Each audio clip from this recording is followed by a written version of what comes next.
Les histoires de Tatilou.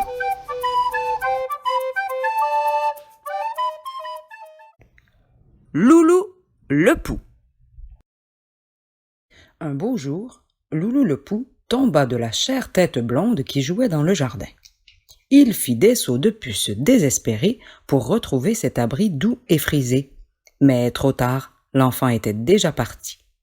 Alors il ramassa ses petites affaires, le parapluie qui le protégeait des bains moussants et des shampoings piquants, puis il chercha une nouvelle maison moins remuante. En chemin, il rencontra Léon le Bourdon. Loulou en profita pour lui demander s'il ne connaissait pas un vieux chien qui puisse le loger. Léon lui répondit n'avoir jamais vu de chien, ni de chat, ni d'autres insectes de ce genre dans le jardin. Il l'envoya voir Mireille en lui désignant sa maison. Mais en été, les abeilles sont souvent absentes de chez elles, et Mireille l'était ce jour-là. « Oh zut !»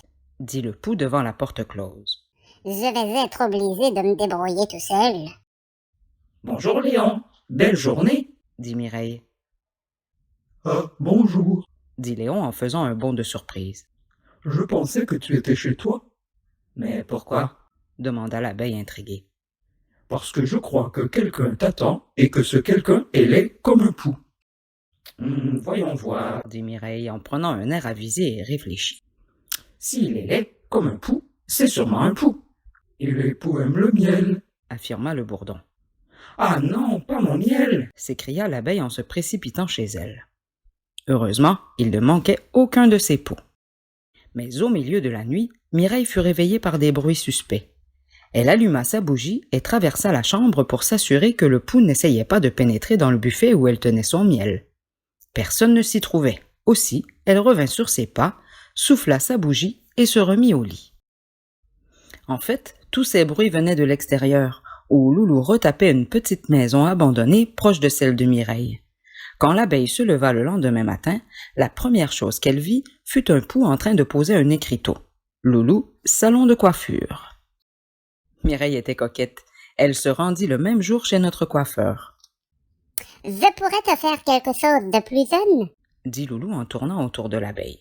« Et voilà le travail. » fit-il en agitant avec fierté un petit miroir. « Ça change, » répondit simplement l'abeille en découvrant sa nouvelle coiffure qu'elle était impatiente de montrer à tous ses amis. « Mimi, tu t'es coiffée avec un clou aujourd'hui ?» lui demanda Léon. « Avec un pétard, tu veux dire ?» murmura très fort Siméon le papillon. « Merci, » grommela l'abeille. Enfin, pendant que la coiffure de Mireille faisait les joies de ses amis, Loulou eut la visite d'un nain de jardin.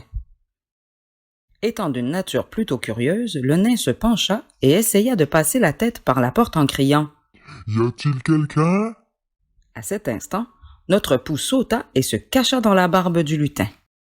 Et c'est pourquoi quand Mireille furieuse retourna voir Loulou, elle ne le trouva plus chez lui. Par contre, en chemin, elle croisa le nain de jardin qui se grattait nerveusement les poils de la barbe. Bizarre.